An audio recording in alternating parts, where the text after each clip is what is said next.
नमस्कार दोस्तों, study IQ में आप सभी का बहुत बहुत स्वागत है। हाल ही में जैसा कि आपको मालूम होगा, इंडिया और चाइना के ट्रूप्स की अब डिसएंगेजमेंट शुरू हो चुकी है गलवान वैली में।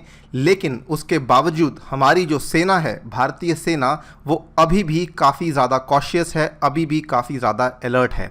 इस वीडियो में हम बात करेंगे कि क्या वो 5 कारण है जिसकी वजह से भारतीय सेना आज भी इतनी कॉशियस है, जबकि 6 जुलाई को यानी कि सोमवार को जब टॉक्स हुई उसके दौरान ये फाइनल किया गया कि अब हम डिसएंगेजमेंट के प्रोसेस को स्टार्ट करने वाले हैं। आइए जानते हैं इस पूरी स्टोरी को, लेकिन before that study IQ education के चैनल को सब्सक्राइब करना बिल्कुल ना भूलें और बेल आइकन को भी दबाना ना भूलें, so that you do not miss any important update from our channel.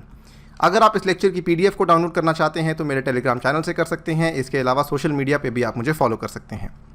Study IQ की ऐप के ऊपर यूपीएससी आईएएस की परीक्षा के लिए स्मार्ट कोर्स उपलब्ध है, सो प्लीज़ ऐप पे जाइए और इस कोर्स को बाय कीजिए।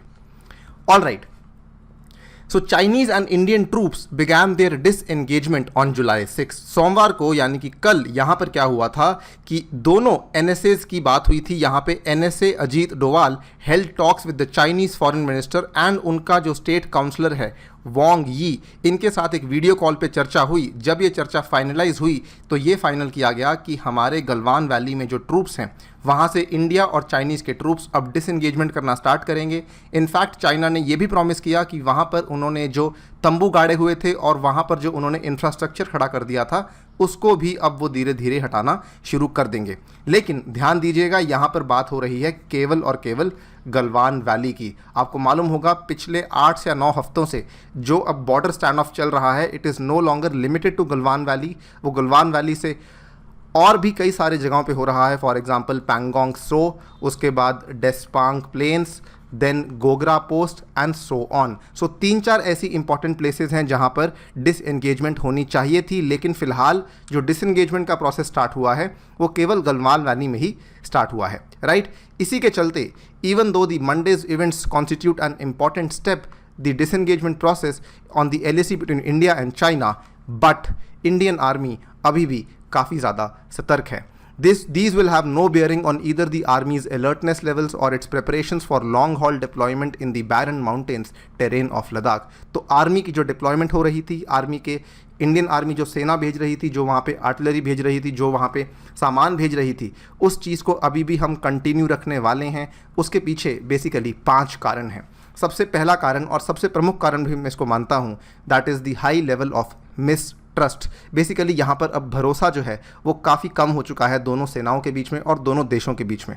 The foremost reason over there is the high level of mistrust between the 2 armies caused by multiple incidents. आपके सामने ही है और यहाँ पर ज़्यादा पीछे जाने की हमको आवश्यकता नहीं है। 6 जून 2020 को जब पहले कोर कमांडर लेवल की टॉक्स हुई तो ये तय किया गया कि गलवान सेक्टर में डिसएंगेजमेंट की जाएगी, और 15 जून को जब भारत के कुछ सैनिक वहाँ पर चेक करने गए कि क्या चाइना ने अपनी डिसएंगेजमेंट स्टार्ट की है, तब वहाँ पे वायलेंट क्लैश हुआ जिसमें भारत के 20 जवान वीरगति को प्राप्त हो गए थे, राइट। एंड इसीलिए आर्मी अभी जो कॉशियस हो रही है, आई थिंक आर्मी का कॉशियस होना यहाँ पर बिल्कुल जायज़ है, बिल्कुल वाजिब है।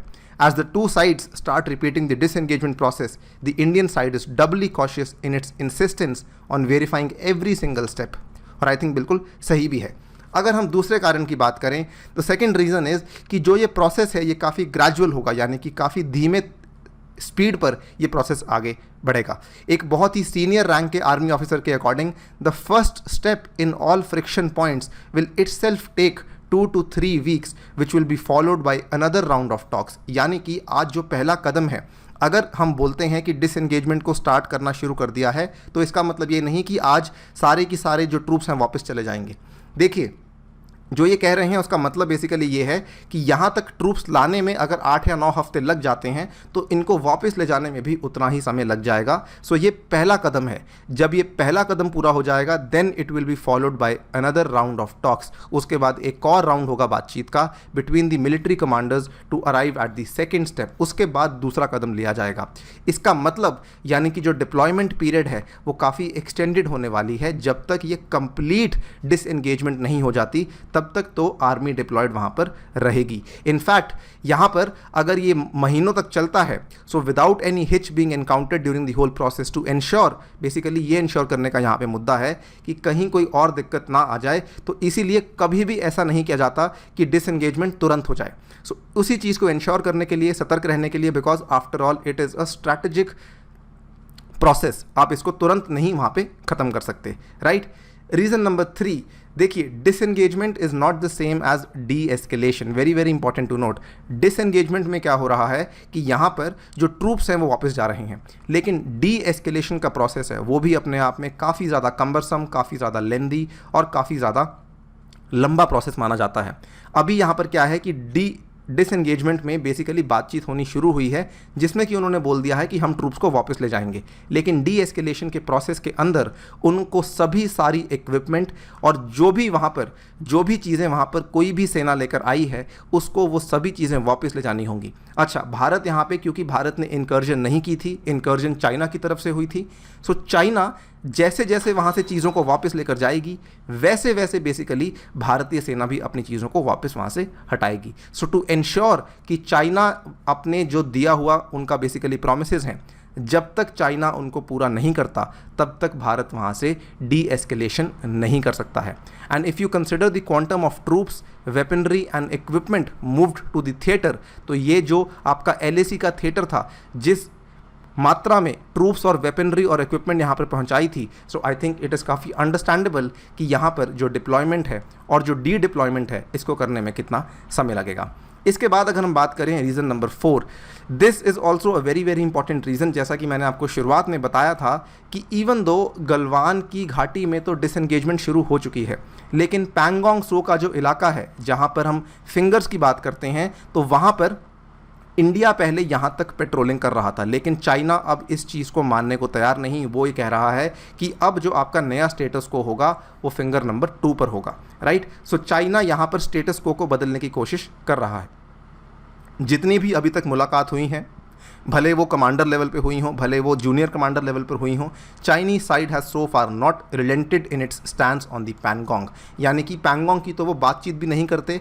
इनफैक्ट पैंगोंग के ऊपर उनका जो इंफ्रास्ट्रक्चर है और उनका जो डिप्लॉयमेंट है वो काफ़ी अंदर तक आ चुका है, और उन्होंने भारतीय परसेप्शन ऑफ LAC को अब कंप्लीटली डिस्ट्रॉय कर दिया है। दे आर बेसिकली सेइंग कि अब तो हम अंदर आ चुके हैं, हम यहीं पर बैठेंगे और यही नई LAC मानी जाएगी। सो ये बहुत बड़ी प्रॉब्लम है। You can even see this Zee news की यहाँ पे न्यूज़ कटिंग है, China is yet to withdraw the troops from Depsang Pangong Tso even after disengagement process at the LAC।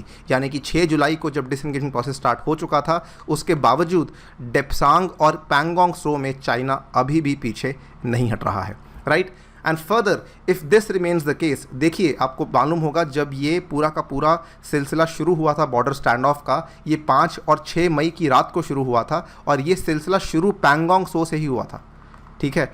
सो इस चीज़ को लेके चाइना काफ़ी सीरियस है। It was on the night of May 5 and May 6 that Indian and Chinese soldiers clashed violently on the banks of the lake with major injuries on both sides, and the dispute did not remain localized to the Pangong area alone। so यानी कि जब तक Pangong area का जो dispute है वो clear नहीं हो जाता, बिकॉज इंडिया इस चीज़ को लेके क्लियर है कि we will not be agreeing with any new status quo, तो जब तक वो क्लियर नहीं हो जाता, this is a very very big reason कि आर्मी अभी भी इस चीज़ को लेके बहुत कॉशियस है और सतर्क है, और आई थिंक सही भी है। अंतिम में जो रीज़न नंबर 5 है, ये बेसिकली एक नई डेवलपमेंट है। अभी क्या हुआ है, जो हमारा एक LAC है बेसिकली, यहाँ तक अभी क्या था कि अभी LAC के बीच में नो मैन्स लैंड जैसा कुछ भी अवेलेबल नहीं था, लेकिन अब क्या किया गया है कि ये अगर लाइन है, इधर इंडिया है इधर चाइना है, तो बीच में जगह बनाई जाएगी जिसको कि नो मैन्स लैंड का दर्जा दिया जाएगा। लेकिन ये एक टेम्पररी रूप से बनाई जाएगी, अस्थायी रूप से बनाई जाएगी, और ये एक बफर जोन की तरह काम करेगा, which will be a no man's land area. लेकिन द प्रॉब्लम इज़ कि अभी जो अग्रीड नो मैन्स लैंड का एरिया है, इस अग्रीड नो मैन्स लैंड के एरिया में पेट्रोलिंग पॉइंट 14, पेट्रोलिंग पॉइंट 15 और पेट्रोलिंग पॉइंट 17A आता है। ये सभी पेट्रोलिंग पॉइंट्स इस डिस्प्यूट के पहले भारत के पास थे। सो जब तक इन चीज़ों को लेकर क्लैरिटी नहीं आती, तब तक भी आर्मी वहाँ पे सतर्क रहने वाली है। The army would like to regain full access to these patrolling points at the earliest as part of its primary role of ensuring territorial integrity. अगर यहाँ पर मान लीजिए इस नो मैन्स लैंड में भी मान लीजिए चाइना का जो रिस्पॉन्स है, कल को प्रतिक्रिया है उनकी, किसी भी तरीके से हॉस्टाइल या वायलेंट हो जाती है, उस केस में आर्मी का वहाँ पे होना बहुत ही इंपॉर्टेंट है। हैंस आर्मी यहाँ पे इस चीज़ को लेके बिल्कुल भी अपने गार्ड को लोअर नहीं कर सकती है। अंत में हम यही कहना चाहेंगे, विवादित सीमा की नई वास्तविकताओं से निपटने के लिए सेना को तैयार रहना होगा और इसका मतलब उच्च स्तर की सतर्कता, अलग अलग तैयारी और नए सिरे से अभिविन्यास है। राइट। सो यहाँ पे आर्मी को नई ओरिएंटेशन और नई प्रिपरेशंस के साथ हमेशा ही सतर्क रहना होगा, अलर्ट रहना होगा, because we definitely cannot accept और we definitely cannot trust what is there beyond the LAC। इसी के साथ आपसे विदा लेना चाहूँगा। Thank you for listening, stay tuned and stay safe.